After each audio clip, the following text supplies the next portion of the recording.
Liebe Gemeinde, vielleicht haben Sie auch in den letzten Wochen mehr als sonst das gespürt, wenn die Sonne rot leuchtend aufgeht, hinter unseren Fenstern, über bereiften Feldern und Wiesen, hier am See oder über den Wohntürmen unserer Stadt. Manche empfinden es so, dass es in dieser Zeit friedlicher ist als sonst im Jahr. Das Leben konzentriert sich. Alles lebt zu auf dieses große Ereignis, das Fest des Lichts und der Freude, das Ende der Angst und das Fühlen tiefer Geborgenheit. Dagegen steht nach 2 Jahren Pandemie vielleicht bei manchen auch wieder ein bisschen mehr hektische Betriebsamkeit, die sich wieder einstellt. Weil wir wieder mehr Freiheiten haben, unser soziales Leben zu gestalten, sind wir natürlich auch wieder in der Versuchung, den Kalender doch möglichst voll zu packen, um all das nachzuholen, was wir in den letzten Jahren vielleicht auch verpasst haben. Wieder andere Menschen merken gerade in der Adventszeit vielleicht auch, wie einsam sie eigentlich sind. Gerade für diejenigen, die keine Familie haben oder deren Beziehungen zu Angehörigen stark belastet oder gestört sind, die fühlen sich umso mehr daran erinnert. Gerade in einer Zeit, in der wir uns nach Harmonie und Frieden sehnen, da bricht so vieles in uns auf, was eben noch nicht heil, was nicht befriedet oder erlöst ist in dieser Welt und in unserem Leben. Und doch, wenn wir für einen Augenblick einmal alles liegen lassen, dann glaube ich schon, dass sich vielleicht ein bisschen was von dieser prickelnden, leisen, aufmerksamen Erwartung einstellen kann. Das spüre ich auch, wenn ich diesen Text mir nochmal anschaue, den wir gerade schon gehört haben im Lukasevangelium.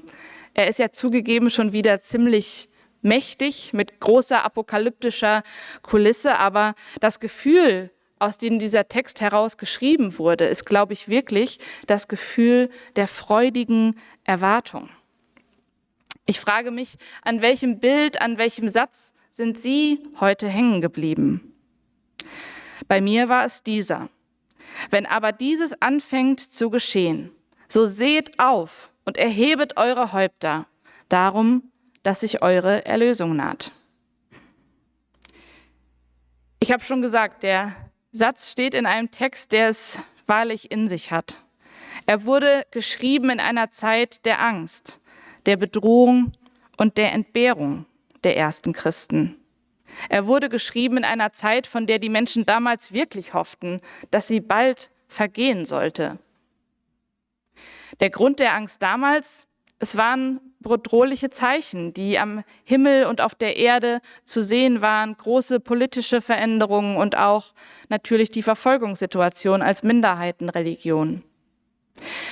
Das Nachspiel, das große Finale, das, worauf die Christen damals ihre Hoffnungen und ihre Erwartungen setzten, das war das Kommen des Menschensohnes, also die Wiederkunft Christi in Licht und Herrlichkeit.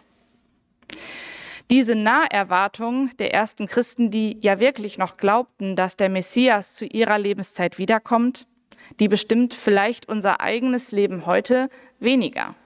Sollte sie vielleicht, aber wenn ich von mir selber ausgehe, muss ich sagen, dass ich nicht jeden Morgen aufwache und denke, oh, heute kommt er bestimmt.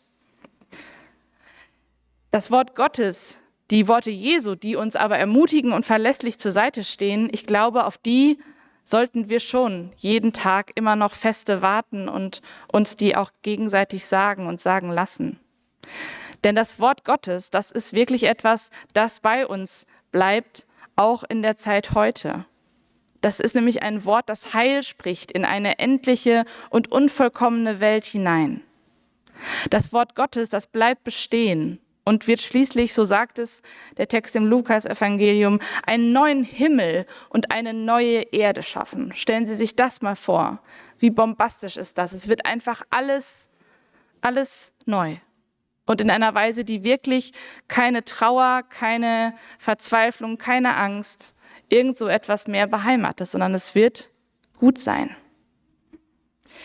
Das ist natürlich für uns jetzt noch Zukunftsmusik, denn wenn ich von meinem eigenen Leben ausgehe, dann merke ich, dass Schmerz und auch Trauer, die verschwinden nicht einfach so, nur weil ich jetzt einen Bibeltext gehört habe.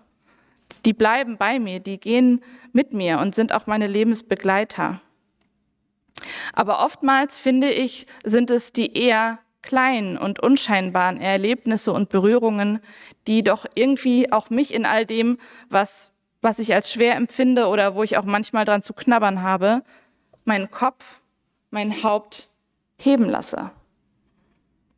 Wenn mir jemand einfach ein ernst gemeintes Kompliment macht oder mir, wie jetzt diese Woche geschehen, auch sagt, ey, ich glaube, du machst hier einen richtig guten Job, dann gehe ich ein bisschen gerader für den Moment. Oder wenn ich einen anderen Menschen anschaue und der andere Mensch schaut zurück und merkt, ja, jemand nimmt mich jetzt wahr in dieser Situation und ich bin nicht alleine. Jemand ist da, der geht mit, die fühlt mit und lässt mich erfahren, dass ich angenommen und geliebt bin. Erlösung, das ist so ein großes Wort manchmal, aber ich glaube, das ist auch oftmals was Kleines, was im Alltag zwischen uns allen passiert. Und das muss auch geschehen, damit wir auf diese große Erlösung am Ende der Zeiten zugehen können. In dem Jesaja-Text, in unserem ersten Lesungstext, da heißt es ja auch, das ist eine Aufforderung, stärkt die schlaffen Hände, festigt die wankenden Knie, sagt den Verzagten, fürchtet euch nicht. Das ist unser Job. Während wir auf den großen sozusagen Zustand zu leben, ist es unser Job, dass wir gegenseitig uns ermutigen und uns auch ein Stückchen Erlösung schenken mit Gottes Hilfe. Gerade dann, wenn wir unseren Kopf vielleicht lieber hängen lassen würden, weil es einfach auch gerade alles ein bisschen viel ist, wenn wir uns nicht hindurchsehen durch einen Tag oder durch eine bestimmte Situation. Gerade dann ermutigt mich dieser Satz, seht auf, erhebt eure Häupter darum, dass sich eure Erlösung naht. Dann erinnert er mich daran, mich gerade zu machen, innerlich und äußerlich. Denn das ist meistens so beim Körper, wie wir uns halten und verhalten, das hat auch eine Auswirkung auf unser Gefühl. Also wenn ich jetzt eher so hier stehe, dann merke ich schon, dass das hier hinten ganz verkrampft ist und ich fühle irgendwie, ich kann auch gar nicht so frei atmen. Aber wenn ich mich versuche gerade hinzustellen, dann merke ich schon, dass ich ganz anders geerdet bin, dass ich frei atmen kann, dass ich Sie und euch offen anschauen kann. Und so ist es für jeden Einzelnen von uns auch im Alltag. Gott will nicht, dass wir uns wegducken oder klein machen. Er möchte, dass wir gerade stehen und gerade gehen in diesem Leben, dank seiner Gnade. Und dass wir unser Haupt, unser Kopf immer wieder jeden Morgen neu ihm entgegenstrecken, der uns geschaffen hat. Dem, was gut tut, was uns erfrischt und dem, was heilsam ist für unseren Körper und unsere Seele. Und das kann ein Erlebnis von Leichtigkeit und von erlösender Macht sein. Vielleicht so wie in folgender Szene. Stellen Sie sich eine ältere Dame vor, ihre Hände sind verkrampft, der Kopf ist gesenkt.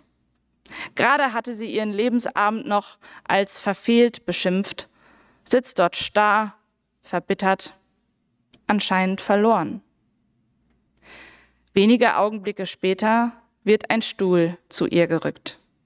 Eine Hand wird ausgestreckt, die sie ergreift.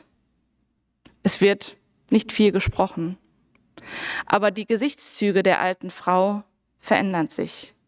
Der Kopf richtet sich auf, die Augen werden hell und sie ergreift auf einmal das Wort wieder und erzählt voller Lebendigkeit ernste und heitere Geschichten aus ihrem Leben. Sie teilt sich mit und bringt damit ein Lachen auch auf das Gesicht ihrer Besucherin. Erlösung geschieht. Nicht nur als Zeichen am Himmel am Ende aller Zeiten, sondern zwischen uns, jeden Tag.